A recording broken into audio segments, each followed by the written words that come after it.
What's up? What's up? What's up? This is your girl Yuta K Best, and you are watching and or listening to Hella Random Radio, where positive energy lives. Today, my guest is the amazing Jasmine Elizabeth of Jas Jewels Foundation's Mamas Who Hustle. And you also wrote at least one book, Return to the New, correct? Yes. Self-published, Return to the New, about, ooh, 6 years ago. It's been a minute for sure. So like 2018. Yep, 2018. And why? What compelled you to write a book at that time? Like, what was going on? So it was a very interesting transitional period in my life. Okay. So I'm a Denver native, originally from here, born and raised, but I moved to Massachusetts and lived like a gypsy along the East Coast for about, I would say about 15 years before I came back home. So I returned back to Denver in October of 2016. And during that time, I was really just trying to find my bearings and get reestablished. And that's when I birthed Return to the New, because it was an opportunity for me to kind of share my journey, transitioning from Denver back home, being a new mother, not really wanting to be a mother, but understanding what that dynamic looked like, and sharing that story with other people. So that's what Return to the New is. It's a memoir about my journey, but what's really cool about it is it has a journal and writing prompts with it. So at the end of every chapter, you're able to reflect on my writing and your life as well along the way. That's amazing. And it was funny. I was definitely, while I was writing questions and thinking about um, some things that we would talk about today, I was definitely hoping that this would be an opportunity for us to get to know each other better. So it's awesome that you're starting off sharing something that I didn't know and would never have guessed. So what compelled you to go be a gypsy? Like, what were you doing before that? Did you go like right after high school or? So it was so cool. So what happened was, so I went to George Washington High School all 4 years, but I ended up leaving my senior year because I had entirely too many absences, so I wasn't going to graduate on time. So my mom and my father got on the phone with me, and they were like, "You have 24 hours to figure out where you're going." So I moved to Massachusetts with my dad my senior year of high school, and so I completed my senior year there. I stayed for about a year or so, and then I decided that I wanted to kind of explore life on its own. But I was hella smart at the time. And so I started applying to different colleges. And so I left Massachusetts and I attended Florida A&M University for 2 years. And Okay. I had entirely too much fun, like too much fun, to where my mom was like, "We're not paying for C's and we're not paying for you to be on academic probation. So you got to figure that out." And that's when it kind of happened. So I went from Tallahassee to Orlando to Jacksonville to different parts. Just I had made different connections with friends during my time in college. And I was doing some work that allowed me to travel just different places. So I went from Florida, and then my partner at the time lived in Seattle. So we lived in Seattle for a little bit, and then we went to Maryland and Cheverly and just all over, just different parts of the East Coast. And that's how I spent my 20s, like just really up and down the East Coast, different places. And it was so beautiful because that's where I really got introduced to like Black culture, to just like Mm, go-go's and dance and the South and good food and community. And like when I was in Tallahassee, a lot of my time in Tallahassee, I was spent with the locals and the natives, and they lived in shacks. And I'm not exaggerating. Like some people, some of their family literally lived in shacks, but they were so loving and just engulfed in just the culture and just Black. It was just so like I remember calling my mom like, I don't think I'm Black enough for this, mom, because this is just different. This is just totally different than what I experienced. And so from there, Yeah, I just had the opportunity to just explore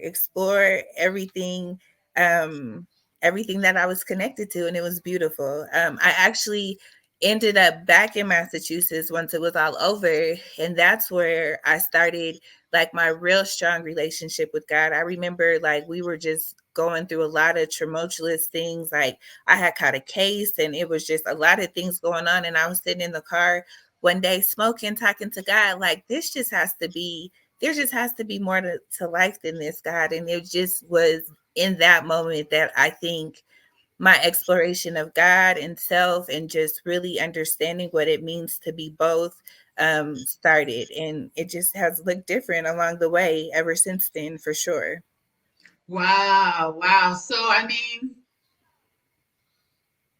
and certainly, I guess this is not necessarily a clear question, so whatever comes from it comes from it. And if you need me to ask another one, just let me know. But, what do you think you got, that people don't get by traveling all over and just really kind of allowing yourself to be free for that time in your life? I think you answered it. I freedom, Freedom. freedom. Freedom, like so much freedom, like the ability to see things so different and to understand that like because so I have a master's. I have my master's in nonprofit management and philanthropy, and I completed 2 years in law school. So I know how to play the game, right? Like I know how important like institutionalized education is and all those things are. But during my time being free, I also understood how it really doesn't matter as much as we think it does, and that the actual the purpose of life is to just be free. Like we allow ourselves to um subscribe to these notions that we need all these things, but we don't, right? Right, right. And I wasn't sure what you were talking about when you said,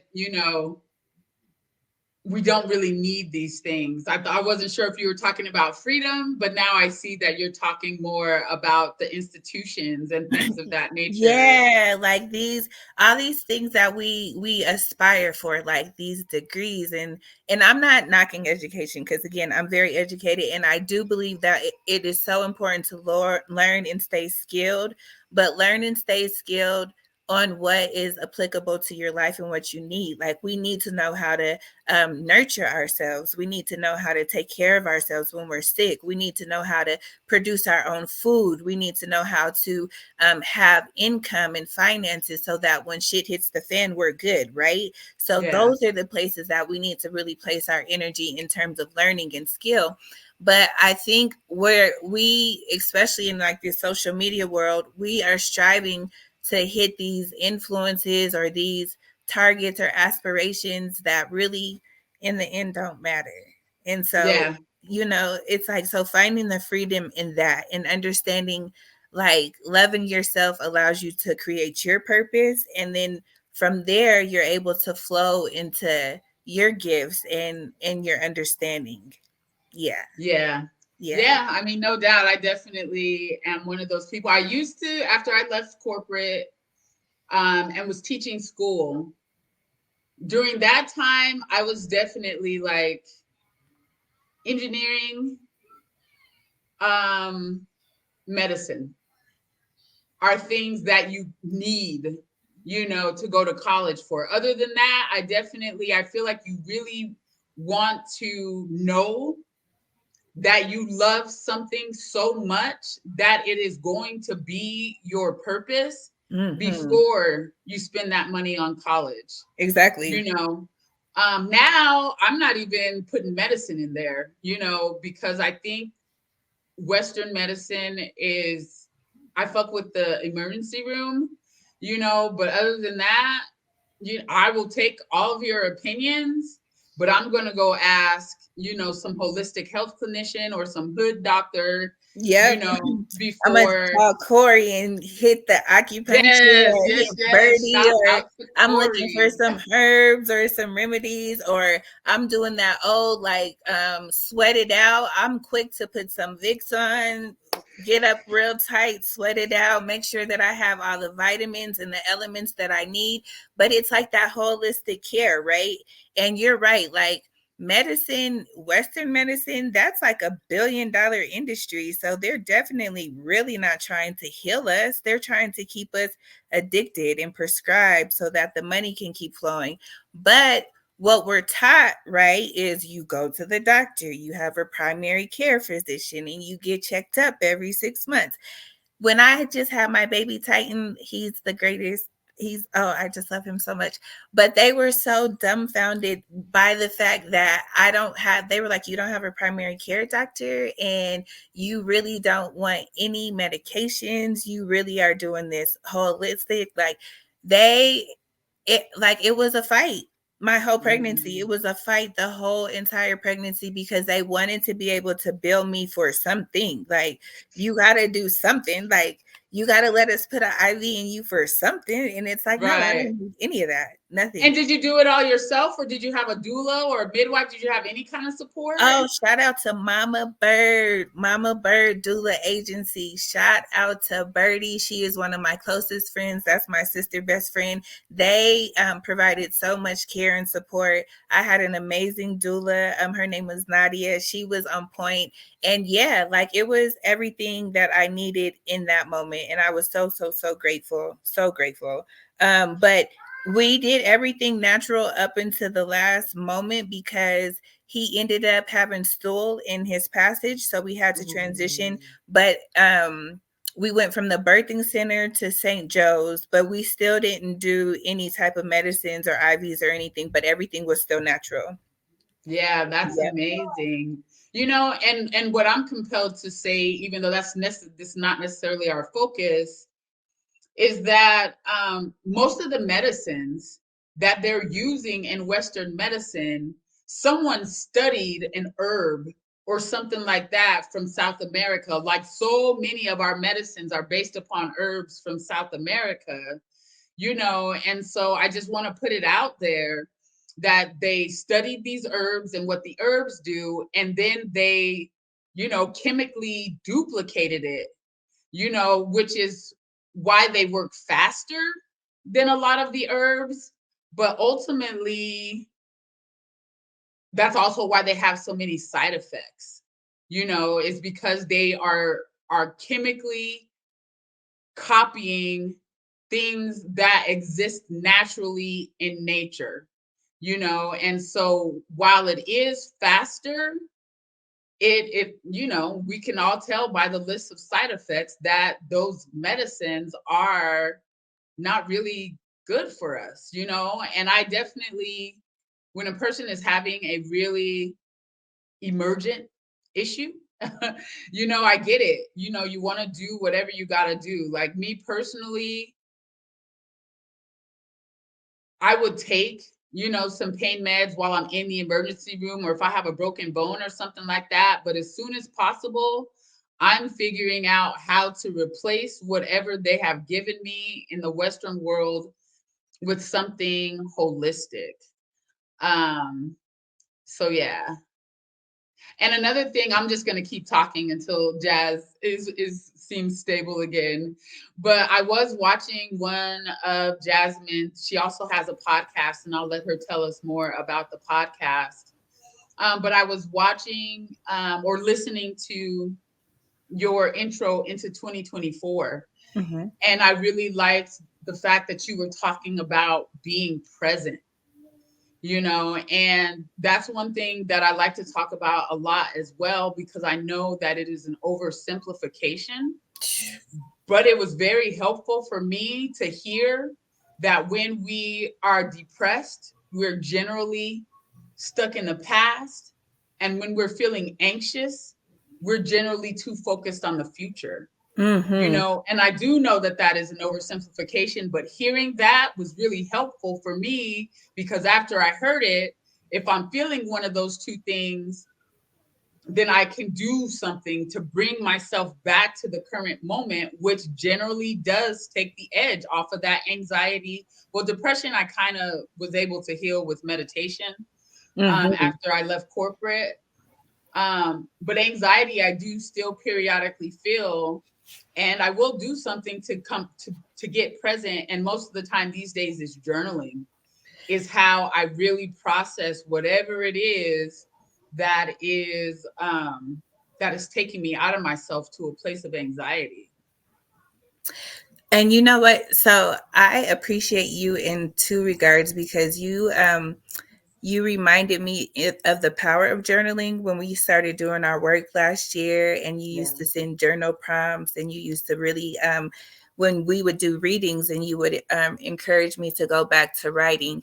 And so I had to find my rhythm for that. I found that journaling every day caused me to be antsy about it, where it's like almost it almost became an obligation, and so it wasn't as Mm, um freeing as I wanted it to be. So now I don't journal every day, but I intentionally journal at least once a week. And so it gives me nice. space to be able to flow and really reflect on all the different ups and downs or sporadics. But um, that has been my focus, intentional focus for the year, is just being present. And I realized that um, through Mamas Who Hustle, it was almost giving off like a go, go, go, go, go type of thing. And it's like, no, that's actually not the messaging that we're aspiring for. We actually want to get to a place of alignment and allowing ourselves to be in the moment, because that's where our strength is, that's where our beauty lies. And oftentimes we'll find ourselves looking back 6 months later, like, oh, do you remember when? Or that moment just surpassed us. But it's like our lives are literally made up of these individual moments. And these are Right. the individual moments that we have to catch. And so, um, like we've talked about all the things I've accomplished in terms of like the accolades, the writing the books, the nonprofit. And I realized my son is 11, he'll be 12 in October. And majority of his life has been me striving for these accolades or these accomplishments. And even though I have a great relationship with him, I know that it could be stronger if I were more present for him. And Yeah. so understanding that I have a duty as a mother to, and duty, I don't like that word, but I can't really find one more suitable at this time. But I have a responsibility as a mother to pour into him. And even though I'm chasing my aspirations, and I don't think as a mother you should lose sight of yourself, I do need to still engage in his space a little bit more. And so that's where the need for me to be present came from. It's like, no, I need to be more present for my children, and I need to be more present for myself, because I started to kind of operate off a autopilot. And when Mm, you're doing that autopilot, you're just going, right? You're right. just going and going. And in that, you're not even allowing yourself to create. And for Right. me, when I can't create, I become bitchy and I become bitter and it becomes stagnant. And I had to stop back and really understand like what's happening. And it's like, girl, you're not even in these moments. Like people are telling you all this dope stuff that you're doing, and you are doing some real dope shit, but you're not even in it because you're already on to your next event. You're already on to your next retreat. You're already on to the next whatever it is. And it's like, stop doing that shit. Like, slow Right. down, slow Right. down. Like, you're creating some really beautiful shit, and you're not even like celebrating it, and you're taking the Mm, fun out of it. And I'm realizing like when you're present, you allow yourself to be fun. Like right. you're fun and you can laugh and you can have joy and all those things. So that's why I'm like, no, like present is so important because it allows you to check in with you. And Right. what I'm realizing is like I'm the most important person to me. Period. Right. Right. And there's so much in there to talk about. I definitely want to get back to Mamas Who Hustle and the podcast. But also, and this might trigger some people, but in my opinion, being in flow or being in alignment as opposed to hustling is how we heal ourselves enough to have true healthy connections. Mm-hmm. Like I saw a friend of mine made a post or meme the other day talking about, because she's got bank, and she's got her business skills and she's got all of this stuff going, but she doesn't understand why she can't find and keep a man. And in my opinion, some of that is because running these business and doing it, all of these things has made her a man, Mm-hmm. to a certain extent, Yep. and so I'm never going to tell a person not to chase their dreams, but I will say, slow down and be aware if you are truly chasing a dream, or are you going through the motions and have kind of internalized this very Western capitalistic mentality Mm-hmm. of just getting and Yep. acquiring and consuming, as opposed to like just being and enjoying and finding pleasure. Like I really believe that our purpose is going to be fun. Yes, there may be some things that, some structural, some systemic things that we need to learn or do in order to really make our businesses successful. But I believe that at the root of anybody's true purpose is fun. It's something Yes. that you just love doing. Yep. I agree. And let me be 100% transparent. As I began to unlearn a lot of shit, Spirit made it very clear to me, like a lot of the things that I did was pride and ego driven. Mm, Very much so, because I knew that I could. And it was almost like to prove all the people who said I couldn't wrong. So it's like, mm, so now my intentions, or when I pursue something, I am very clear on my intentions, and making sure that my intentions aren't prideful, because a lot of times, and I can't speak for all type A's, but I know a lot of type A people, because I am type A. We are very prideful, and we're prideful. That's what drives us, is our ability to outshine, or our ability to outdo other people.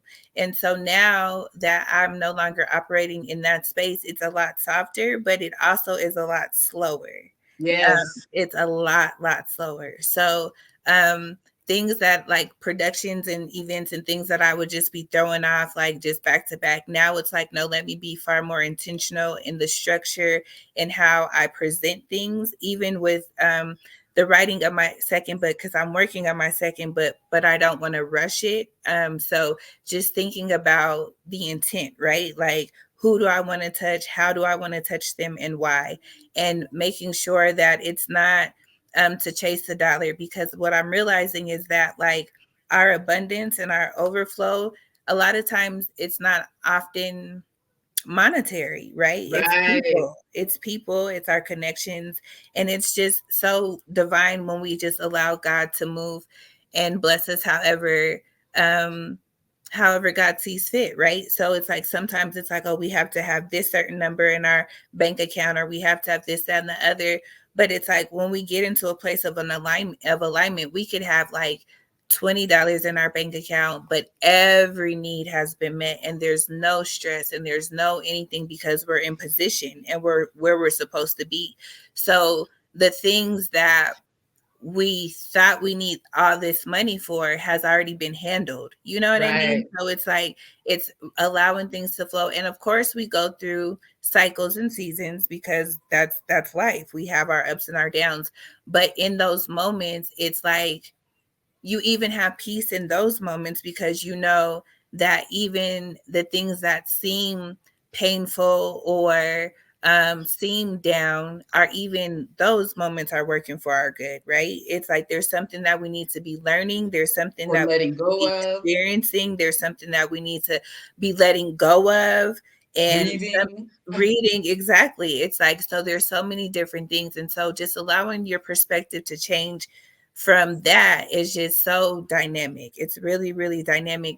And so um even the evolution in that. And I think about that often too, because I'm like, well, do I want to change the name for Mamas Who Hustle? Because it's really not about hustling. But the caveat of that is that I actually want to keep it as Mamas Who Hustle, because that is my target market. Women who are in a place where they are in a hustle, and helping them to understand that through the power of changing your perspective, understanding your worth and who God is in your life, you're able to go from hustling to aligning. And so that's why it's still the shift there, but it's with the full understanding that the work is to change the perspective from one to the other.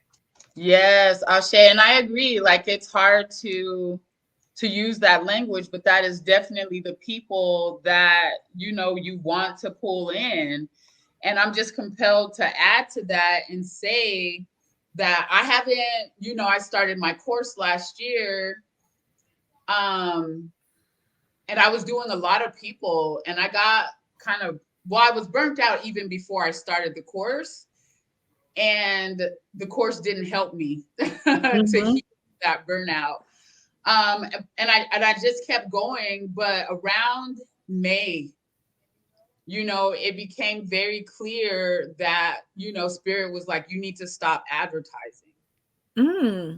Just relax, and like you said, I didn't have a lot of excess money, but every time I needed some money, I would get a new client. I would just do a session. I get a lot of random donations, from my posts and my emails and things of that nature, and so I am just very clear and would like to share with anybody who's listening that when you are in alignment with your purpose, even if your purpose is not necessarily paying the bills in the moment, generally, if you're not stuck in fear, which can block, fear can definitely block your inflow, but you can get to a place where even if the work is not necessarily paying bills, money will come from unexpected places to pay the bills. And I wouldn't tell people to just jump off of a cliff and quit your job, because there's going to be a lot of fear, in that place that will block your ability to receive what the universe has for you. But if you slowly work your way, from whatever it is you're doing because you have to pay the bills, and you start, taking baby steps and at least searching, for what lives in your heart, those resources will come, and consumerism is really what they're teaching us. Yes. In this system, from elementary school all the way through college. I feel like most people who graduate from college have like a PhD in consumerism. More than whatever else they learned. And like when you can start to ease back, like that consumerism is almost like a drug. Oh yeah, for sure. To numb you, and when you start to back away from that and not need all that external stuff and really connect with your heart and source, like you can really shift to like just a magical existence. Like even I just did the Empower 24 thing, and I was like, oh, you know what? I'm gonna go do this speech in front of all of these people. It would be pretty cool to have a T-shirt with my website on it, and I'll be daggone if a few days later, this lady is not posting, like this post and tag some friends to win a free T-shirt, and then I won a free custom T-shirt. With your website on it. youtospeaks.com. Yes. Yes. Yes. So I mean, like things can get really, really magical when you stop trying to control and start learning how to slowly surrender and go with the flow. You said something so beautiful, because that is the theme for the year. Like I wish I could show you my vision board, but I have magic so big on my vision board, because that's it. It's like when you just surrender and just allow your mind to be blown. Like magic happens in such a beautiful way. But there's something I wanted to just circle back onto when you said that when you decided to just really step into what you're doing and your flow, how everything began to align, even though it wasn't necessarily that you had money, but things began to align. Like, don't be afraid to ask. Like, ask for what you want, ask for what you need, because you put it out in the universe. You ask spirit, like, it would be so cool if I had a shirt. And so a lot of times, we know this old saying, closed mouths don't get fed, right? Yeah. And so Yeah. when you are about to take that step and you're taking that leap into your purpose, ask God for what you want. Ask.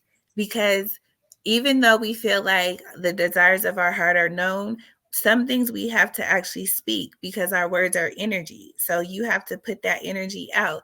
And it's like, okay, I know I'm afraid. This is about to be a huge leap that I'm taking, but spirit, I am asking you for whatever it is, and just allow yourself to be surrendered to the magic. Like you said, you to the magic, and the surrenderance is just, it's so liberating. It's It so is very liberating. liberating, and I'm going to shift the language a little bit to say it's not, don't just not be afraid, like, to ask. There's two different types of asking. First of all, people. And I Mm-hmm. think that there's a lot of us, these type A's, and maybe even just anybody who has had to survive on their own. Mm-hmm. You just kind of get into a place where you almost don't even know how to ask. And even when something is offered, it can be really hard to receive. So I'm gonna lighten the language a little bit and say, I'm not gonna say don't be afraid to ask, but what I will say is notice if you are afraid to ask, and begin to do some work and some Mm-hmm. self exploration. Like, why is it so hard for me to ask for what I need? And what do I need to unlearn? What experiences have I had in my past Yes. that made me feel like asking for help is unsafe? Writing about those experiences can literally make you free from those experiences. And the second type of asking is prayer. I didn't think that was the one you were going to. So I love that you did. Because when I left corporate and meditation became my tool, and I heard folks saying that if prayer is talking to God, meditation is asking, or meditation is listening, I was like, Mm-hmm. oh, I don't need to talk. I just want to listen. And so for years, I just meditated, and it's a wonderful tool. But I started getting a lot of messaging and urges. And this is woo woo, and I wouldn't try to convince anybody of it, but I think it's something that's worth considering. But I heard someone say that nobody wants to be in a one-way relationship, even God. Exactly. Don't just listen. Pray, talk to spirit, God, whatever you think it is, even if it's just different aspects of yourself, Mm-hmm. talk to them and invite them to help you, because I do believe that no matter whether you believe in them or not, we all have spirit guides, but they cannot intervene on our behalf without our permission. Unless we ask them. So we have to ask. So I So, start my day every morning like, God, you are so amazing. And I am so grateful for all that you have. And I just give you full clarity to move on my behalf. Angels, ancestors, all of the above, like, you are able to move, because you're right. Like, if we don't give clearance, if we don't give that freedom for them to reign, it's like, I want to do so much for you and I really want to connect, but you haven't asked me. You've been like, so yeah, prayer and meditation are so divine, and they're both needed for sure. They're definitely both needed.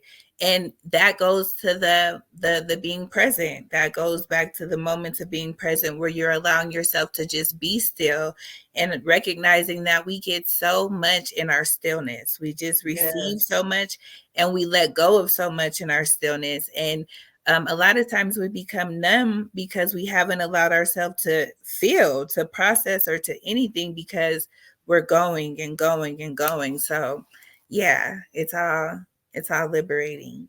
Yeah, I mean, most of the people that I have been able to encourage and talk into slowing down, find themselves in a place of grief, and that's actually what encouraged me to start my course. Like, I have had all of these tools for years, but it wasn't until I started the magnetic mind certification and I started making money and I had a decent relationship and things were really looking like, yes, everything that I ever said I wanted is coming.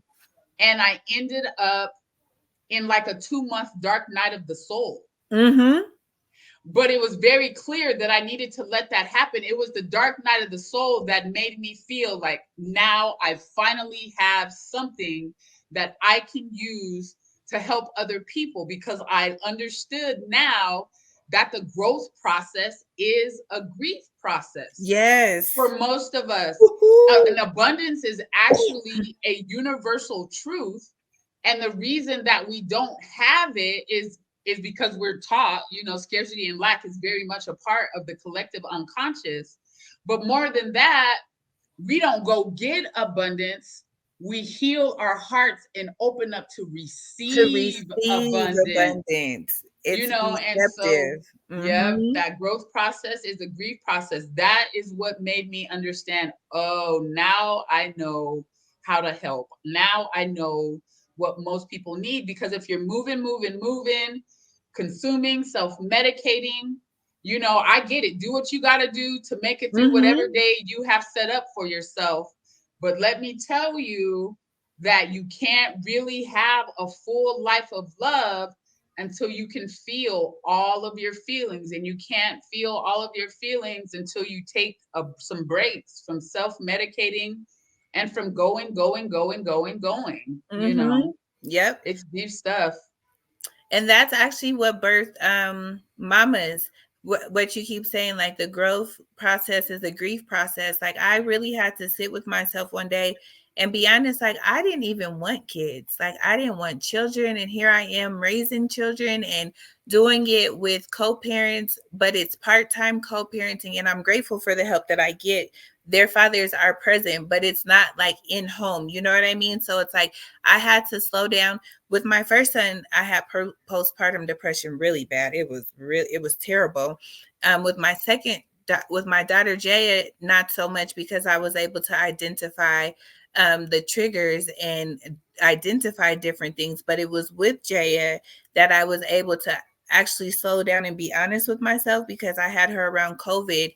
And it was in one of my last conversations with my best friend Kenyatta before she transitioned, where I was like, fuck these kids. I don't want these kids. I'm going to give them to their mom. I mean, to their dad. Their dads can have them full time. I don't want to do this. Like, I Right. did not sign up to be a mom whatsoever.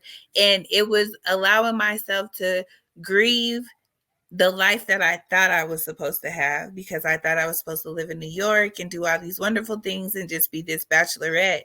And so allow myself to grieve what I thought it was supposed to be, and then grow into the woman that I am now and the lessons that I needed to receive, and then allow my truths to be a testimony to help other women. And so Yeah. it was allowing to that process of going through all those things that birth mamas who hustle to be able to help other people. So it is a very stretching. It stretches you. It's grieving. It's like it's loss, but it's inheritance at the same time. So I can totally identify with that I completely. mean, it is absolutely inheritance, because much of what we're grieving is like when we talk about generational curses Mm-hmm. or whatever.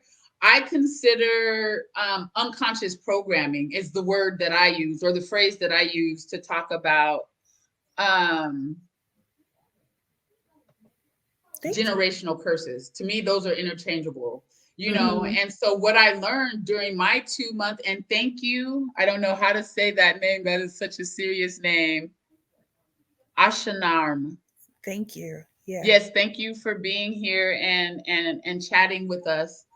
Um, but yeah, what I realized during my dark night of the soul that led to the conscious evolution course is that, we're grieving and we're opening up the heart to heal, Mm-hmm. and that we're grieving for all of those past versions of ourselves that were unable to receive the love and abundance that we deserve, but we're also, many of us, in order to really step into thriving, are going to have to grieve for the ancestors who Mm-hmm. didn't have the love, the abundance and the love that we are acquiring. Shout out to Bruce Willis in the place to be as well. Mm-hmm. Um, but yeah, does any of the things that we've been talking about in this last session or whatever have anything to do with your book? Like, what are you working on in your book, or what intentions are you willing to share? Like, I know you don't want to like spoil or anything, but No, yeah, it's actually, so it's going to be like a continuation. So it's going to actually be it. So the first one was called Return to the New, and this one is going to be called Now I Know. So things that I'm knowing, things that I know. So the importance of meditation and prayer. So the understanding of the practices that I use to help heal and to identify with God. So that's what the continuation of the book will be. So aligned with the conversation that we're having, and just encouraging people to kind of get out of this matrix. We're so programmed in this space where we have to just be going, going, going. But I really feel that we're in such a transitional pivot as humanity, like as a society, as a culture, where we're recognizing that we've been bamboozled. Like right. a lot of the shit that we've been taught, like we've been saying throughout the conversation, just isn't applicable to where we are, and it's not applicable to where we need to go as a people. And so I'm just really having conversations about that. Will be some of the highlights of the next book for sure.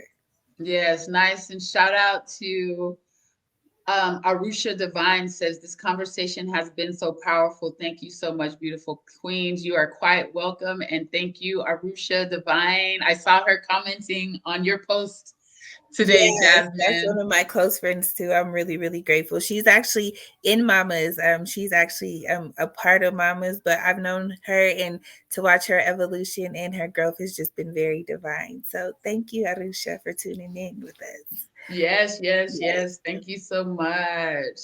So now you know, and so I want to back up a little bit, because I don't think it was very clear. But you talked a lot about this being a year of slowing down and being in flow. And I heard on the podcast, that you were actually taking a year off from law school, Mm-hmm. and you said that when you're not creating, you become bitchy. Is that how you knew that you needed to take some time, or what let you know that you needed to take some time for yourself? Um, so just a really clear, concise conversation with God. Okay. Yeah, very clear. So it went back to that pride check, right? That ego check. So I was having conversations about directions and things that I accomplished. So when we first started working, you and I together, we did a lot of work around childhood trauma and healing and things of that nature. And so wanting to be a lawyer was one of my childhood dreams. And so the pursuit of that, excuse me, was more or less to prove to myself that I could do it. And once I did it, um, I didn't necessarily know if it was something that I want to continue to keep doing, Mm-hmm. but I was so far in that I couldn't quit. Right. It's like, oh, I'm Right. here now. I got a point to prove. I have people looking at me. Like, I have to keep going. And so in prayer and meditation, God was very clear, like, actually, you don't have to keep going, and like you didn't have to prove that to anyone. Like, that was more or less for you. Like, that Right. was for you. And so we all know, like, in some spaces there is no right or wrong. So it's like, if I decide to go back, then that's cool. If I decide not to go back, that's cool too. Like, it's not going to be either way. But what I will speak to is, I did notice again that it was pulling away from my children, and that was completely opposite of the pledge that I made to them and to myself. And so we always see that meme that says, like, commit to the life that you want, and anything that's not aligned with that, say no. And so that's what I had to do. Mm, So it's like, and another thing that made it so divine, and very clear that it wasn't time for me to go back to school, was that I actually had my son the week I was supposed to start my third year. And oh yeah. wow. Yeah. So I had my son the week that we were supposed to start our third year, my third year. And so my professors were like, oh, you can take a leave and you can try to bounce back for next semester. But I'm like, law school is intense as hell. And there's no way Right. that I'm going to excel and do well as a 3L, because now we're talking interns, we're talking like actual into case studies. Like, I was actually interning at the DA's office in Castle Rock. And so it's like, there's no way I'm going to be able to do that and breastfeed and all this. And I don't want to. Like, I don't Right. want to do all that, and I don't have to. And so that's how I decided to walk away. And I was just contemplating, like, again, maybe I'll go back when I'm 50, maybe I won't. Who knows what chapters comes, but it was really um fulfilling for me to see that I could do that, that I could pursue it, and it was great. But yeah, Right. Right. Um, do you want to go get some water? I have some. Yeah. Oh, okay. Mm-hmm. Okay, awesome. Word. I mean, and I guess, everybody, you have obviously, one of the strongest relationships with God that I've seen. And I really want to put it out there to folks who maybe don't pray or don't have these experiences, that, that the conversations are really real. And if Mm-hmm. you ask a question and believe that an answer is forthcoming, and are able to sit and be still long enough, the answer will come. And we all have different talents. There's clairvoyance, there's clairaudience, there's clairsentience. So you may be expecting to hear something, but you get a vision. Mm-hmm. Or maybe you're expecting to get a vision, but instead you feel a certain kind of way. I just really am compelled to share that these conversations that we have with God, our spirit guides, these different aspects of ourself, the cosmos, whatever you want to call it, like, these are real two-way Mm-hmm. conversations that you can open yourself up to having. So I really just wanted to put that out there. And can I cut it? Because you talk about it like it's, like everybody should know about it, and so I want everybody to know about it, but I know that many and maybe most people don't. And I was going to actually give a small caveat to that too, is that what is so amazing about God is that the spirit is going to meet you exactly where you are, right? So however you're open to receive, and the spirit is so kind that it's not going to do too much. So it won't be fearful. It may be a little uncomfortable because you're going to be like, woo, but it won't be fearful to where it's going to make you never want to experience it again, because the conversations are so pure and so beautiful. And a lot of times I get so much clarity when I go away to the mountain. So I like to go Mm, ground, and I like to just go sit at Lookout Mountain, or I'll go to Garden of the Gods, but just be receptive to receive in so many different ways, because we are not a monolith. God is not a monolith. And because love is so divine, and love wants to reach you, love will flow in the ways that you're most receptive. So like, if you're into music, or if you appreciate sounds, or you appreciate a good book, you'll read something that resonates with you, and understand that that's spirit delivering a message to you. It doesn't have to be a sermon, or it doesn't have to be, oh, go pick up a Bible. Like, a person can just say something to you in passing, and that is spirit answering the very thing that you have in your heart. So just understand that it's so big. God is so big and so divine, and wants to communicate with you. So just be open to receive, and understand that as you grow in your vulnerability, the conversations get bigger and more in depth, but it won't be overwhelming in the beginning, because it's like the childhood. Like, I want to walk with you and talk with you, and then as you mature, our conversations get a little bit more juicier. Right. More truthful. Truthful, exactly. Where I can just really tell you, like, no, you're tripping. Like, that's, yeah. But That's in on the you. beginning, yeah. And one thing that I would say too, and I'm realizing as you're talking about this, is that prior to me getting back, like during that time when I was meditation over prayer, during that time is when I started to see a lot of number synchronicities. Mm. And so again, you kind of spirit can act on your behalf, but you have to give them permission. And so when you're not giving them permission, a lot of times they will send you signs like that to let you know that they're there with you, even though you're not talking to them, Yep. And now that I am talking to them a lot, the number synchronicities, I see them mostly if I'm feeling any kind of fear or anxiety, or if I've taken a risk and I'm not sure what the outcome is going to be. A lot of times I'll get a number synchronicity to let me know that I made the right decision, even though I'm feeling some kind of way right now. That is so affirming, because I experienced something similar. So for a couple of months, Spirit would wake me up and give me new numbers, like give me numbers to look up, and then it stopped. And I recognized that the way of communication changed, and it was like, Mm-hmm. you don't need that kind of validation, because we've grown past that, in a sense. Like, we've gotten to a different level of communication. And so it does ebb and flow, and it does definitely change when your faith and your vulnerability changes. Yeah. I've Right. Well, witnessed you that for will sure. open. So when So did go ahead? you spoke something so powerful in that expo, and I don't think you recognize how amazing that speech was. You really, really killed it.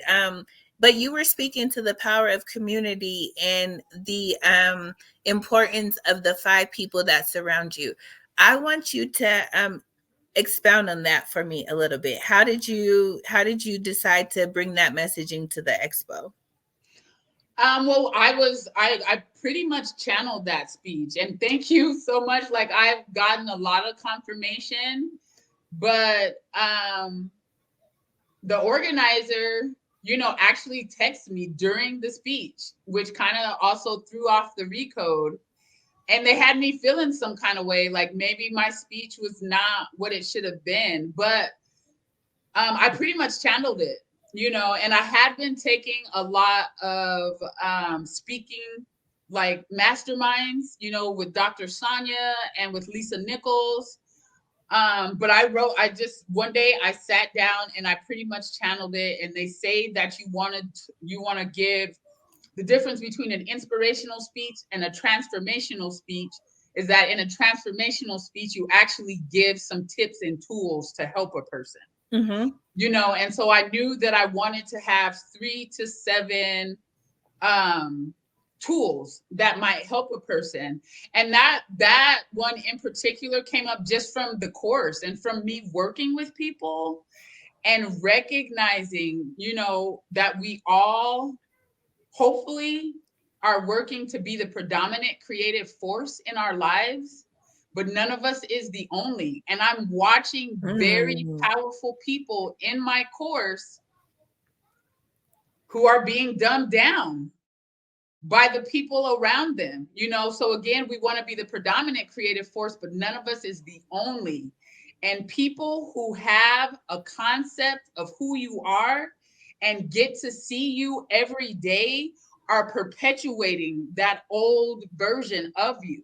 Mm-hmm. And so I just saw how hard it is for people to make change in the same environment. And that's why I wanted to share that in the speech, because it's, in the magnetic mind, they talk about the importance of the environment, but it wasn't until I actually saw how limited people are by their crowd that I understood, like, this might be more important than discipline or anything else.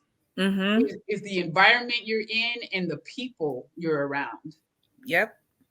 I didn't Because even know you were there. oh, I was live. I watched it live. Oh, okay. Yeah, brother Jeff was streaming it. I actually couldn't make it. I had the babies. I was so sad that I couldn't make it, but I was grateful that brother Jeff did a lot of streaming. Um, yeah, because people, community, they're either going to enhance what you're doing, like support it, or it's going to cause a level of deterioration. And so recognizing that, and then allowing yourself, again, we're going back to that grief, right? Allowing yourself to grieve and mourn the people that can no longer come with you. And a lot of times people are like, oh, well, if you're cutting people off all the time, then you must be the issue. And it's like, no, that's not the case.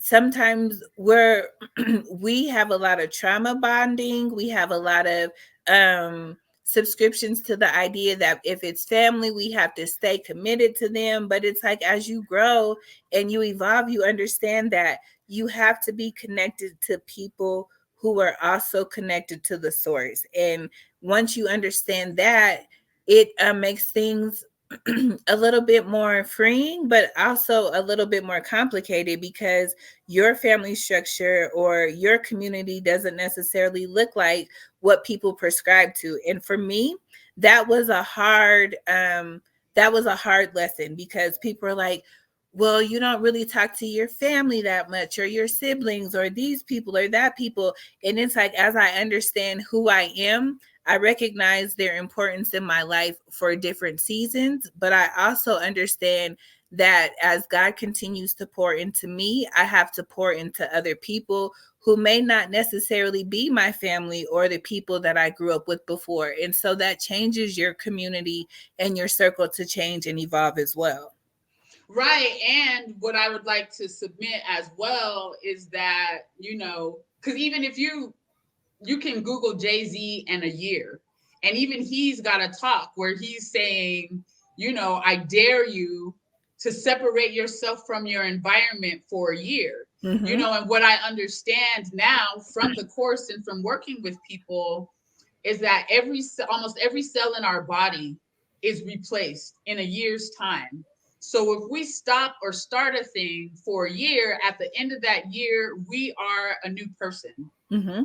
And I used to think that that was just physical until I started my affirmations practice. And I was practicing affirmations for a year. And at the end of the year, when I started getting scared, my unconscious mind would start chanting affirmation for me. Yep.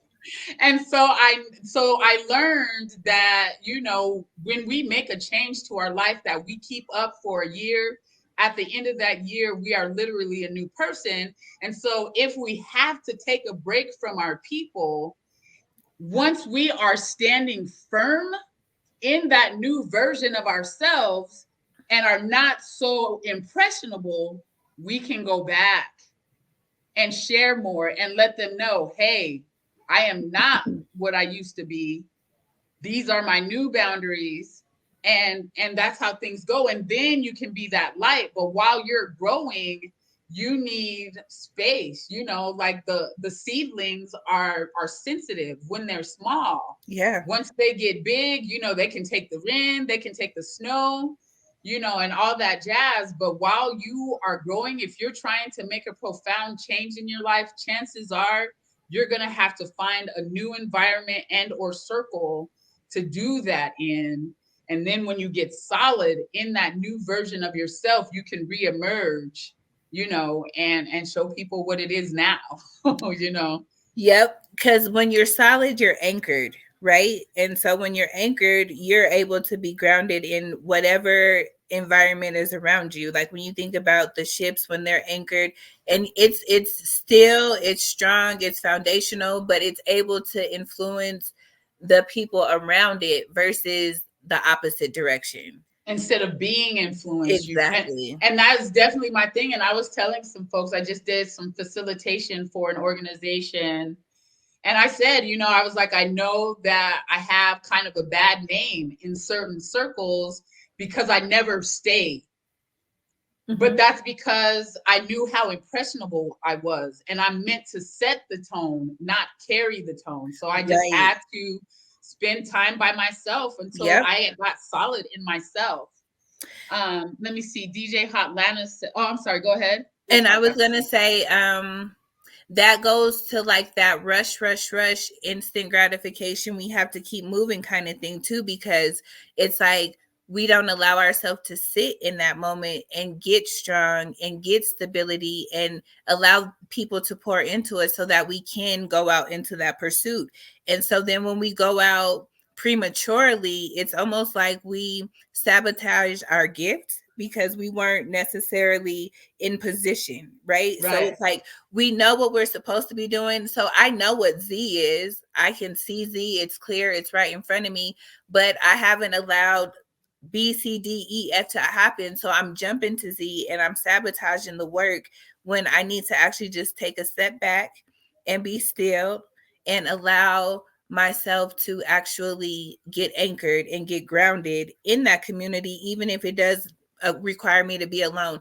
But I needed to hear that too, because I was thinking about that in terms of relationships. A lot of times we try to force relationships or force people to grow or be who we want them to be, when in actuality, we have to step back and allow them to grow on their own and allow spirit to